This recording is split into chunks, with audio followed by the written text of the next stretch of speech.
Assalamualaikum. Waalaikumsalam. Ayo masuk. Silakan. Kasih Pak. Silakan dulu. Terima kasih Pak.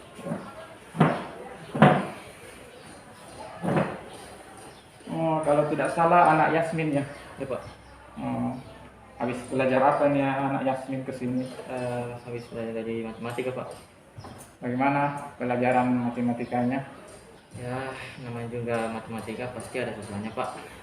Ya, di mana-mana kalau ada susahnya kan kita tetap harus lebih aktif lagi supaya anak Yasmin ini lebih mantap dalam pelajaran matematikanya.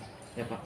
Nah, kalau boleh saya tahu, Nak Yasmin datang ke sini atas inisiatif sendiri atau disuruh? Disuruh Pak sama guru matematika. Oh, disuruh guru matematikanya ya. Ya Pak. Kalau disuruh, apa sebabnya sampai disuruh? Saya tadi ketahuan merokok Pak. Oh, ketahuan merokok ya. Ya Pak. Ceritakan bagaimana merokok. Begini Pak.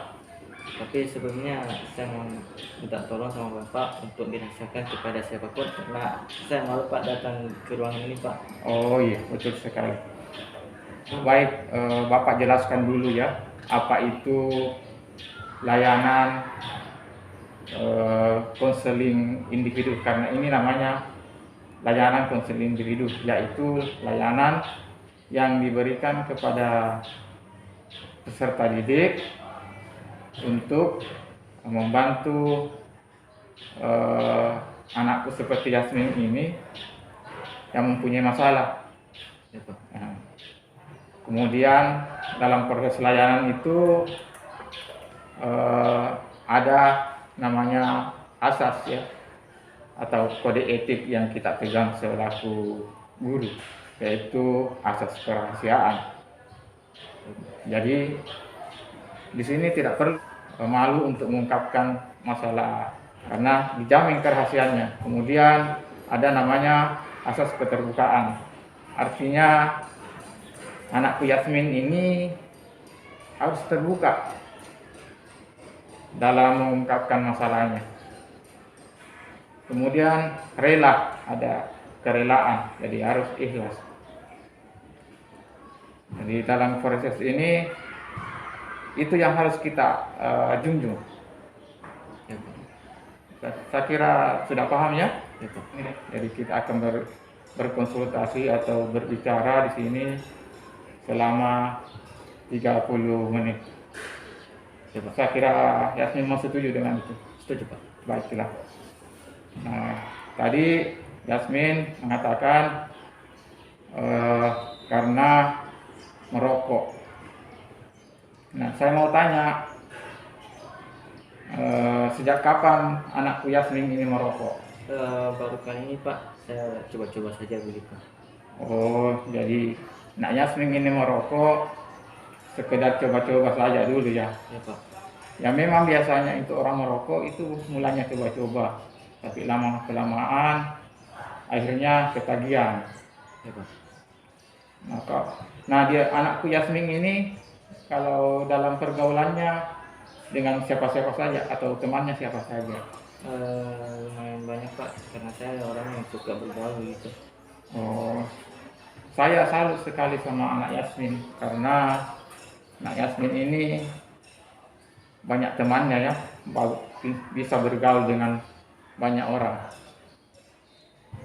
Nah, cuma yang saya khawatirkan kalau anak Yasmin ini terpengaruh dalam pergaulannya.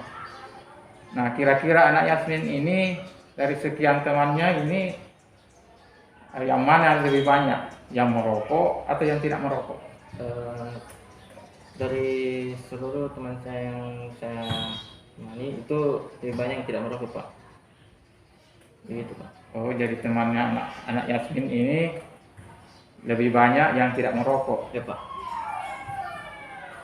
Tapi kenapa bisa anak Yasmin bisa terpengaruh dengan teman yang merokok? Karena mungkin saya lihat teman-teman saya tuh kayak enak begitu cara merokok, jadi saya terbawa suasana jadi ikutan juga begitu Pak. Awalnya pengen coba-coba. Oh begitu, jadi terpengaruh. Nah kira-kira menurut anakku Yasmin, dalam pergaulan itu nilai positifnya atau nilai negatifnya yang kita ambil? Saya ngambil nilai positifnya Pak. Dalam bergaul itu mengambil nilai positifnya. Tetapi di sini kenapa sampai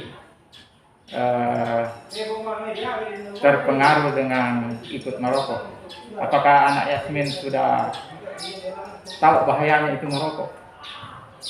Ya tahu Pak, bahayanya.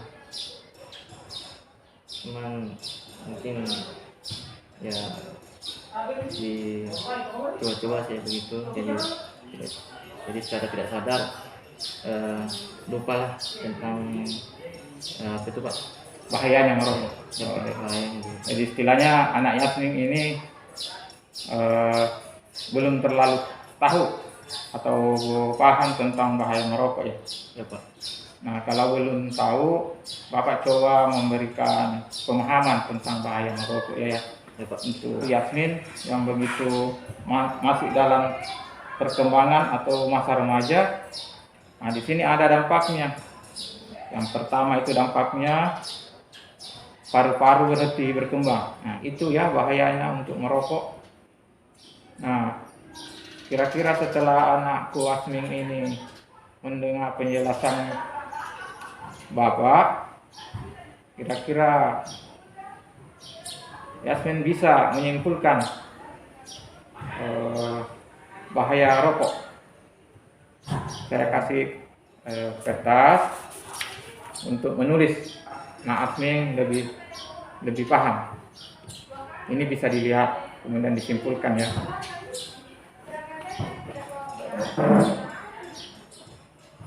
Coba dibacakan kesimpulannya tentang bahaya merokok.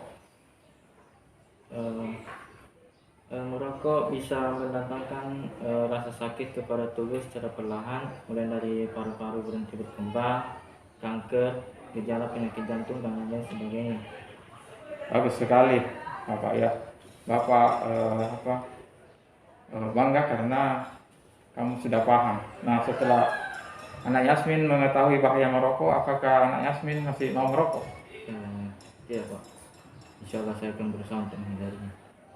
Baguslah kalau anakku Yasmin ini berusaha menghindari untuk tidak merokok. Nah sekarang saya mau tahu dari mana anakku Yasmin memperoleh itu rokok? Saya yang beli sendiri Pak. Saya yang beli sendiri. Oh membelinya sendiri. Ya, Pak. Memangnya ya anakku Yasmin ini sudah punya pekerjaan ya?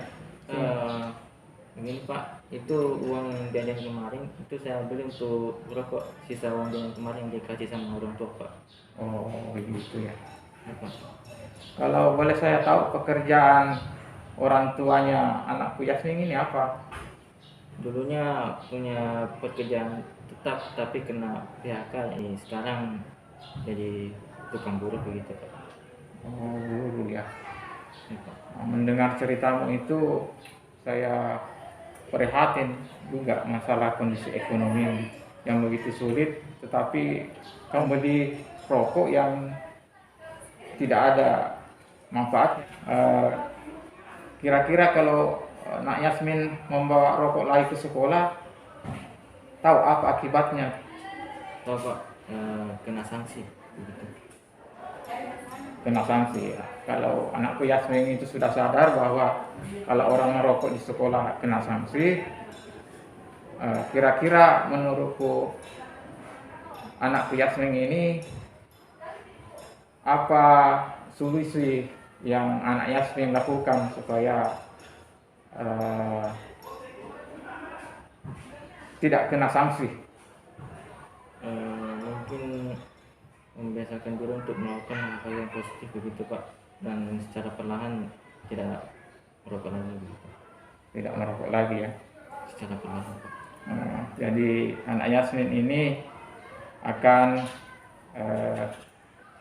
berhenti merokok dan tidak akan membawa rokok lagi ke sekolah, begitu maksudnya ya? Ya Pak.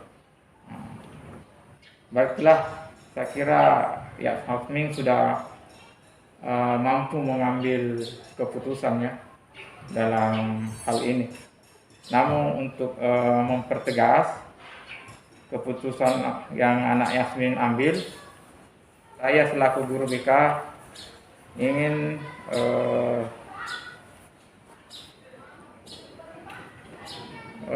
memberikan semacam perjanjian kontrak sehubungan dengan anak Yasmin yang akan anak Yasmin lakukan ya.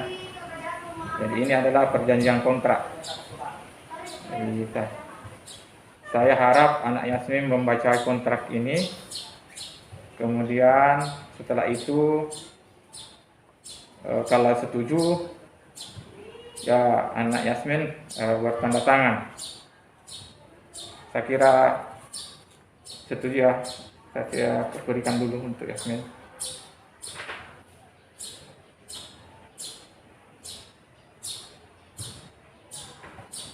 Coba dibacakan. Dengan ini saya berjanji apabila saya membawa rokok ke sekolah selama saya menjadi siswa di sekolah ini di SMA Negeri 7 Bulukumba, maka saya siap diberi sanksi dengan panggilan orang tua. Demikian saya buat perjanjian ini dengan penuh kesadaran dan tanpa paksaan dari siapapun. Nah, kalau anak Yasmin setuju, silakan anak Yasmin tanda tangan, karena ini adalah perjanjian kontrak sehubungan dengan keputusan yang diambil dalam permasalahan anak Yasmin yang dihadapinya. Ya.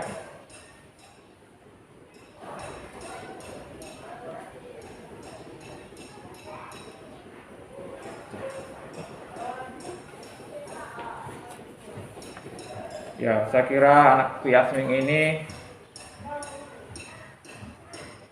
sudah paham ya apa yang harus dilakukan. Ya Pak. Saya selaku guru BK akan memantau perkembangan anak Yasmin selama beberapa hari ke depan sehubungan dengan perjanjian kontrak ini.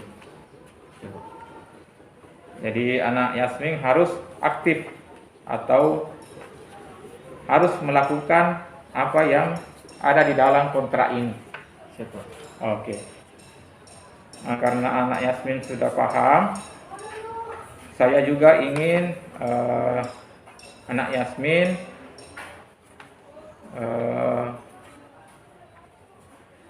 menulis tentang penilaian layanan yang kita lakukan hari ini. Jadi anak Yasmin saya minta untuk menulis ini sehubungan dengan apa yang kita lakukan hari ini.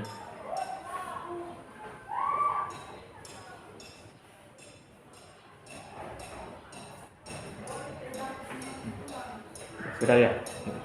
Baik, terima kasih anak Yasmin sudah mengerjakan dengan baik. Namun sebelum anak Yasmin meninggalkan ruangan ini, saya ingin tahu bagaimana perasaannya setelah melaksanakan layanan ini.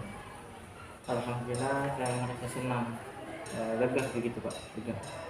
Ya, baguslah kalau anak Yasmin begitu senang dan lega setelah mengungkapkan semua permasalahannya. Bapak juga senang sekali anak Yasmin begitu terbuka, mau diajak berbicara dengan begitu antusias untuk mengungkapkan semua persoalannya. Nah, karena waktu sudah cukup, saya kira pertemuan untuk hari ini cukup sampai di sini. Kita akan bertemu lagi di kesempatan yang akan datang lagi ya Yasmin ya. Ya, Pak. Nah, untuk memantau perkembangan anakku Yasmin yang anak Yasmin lakukan. Saya kira cukup ya. Ya Pak. Iya. Terima kasih Pak.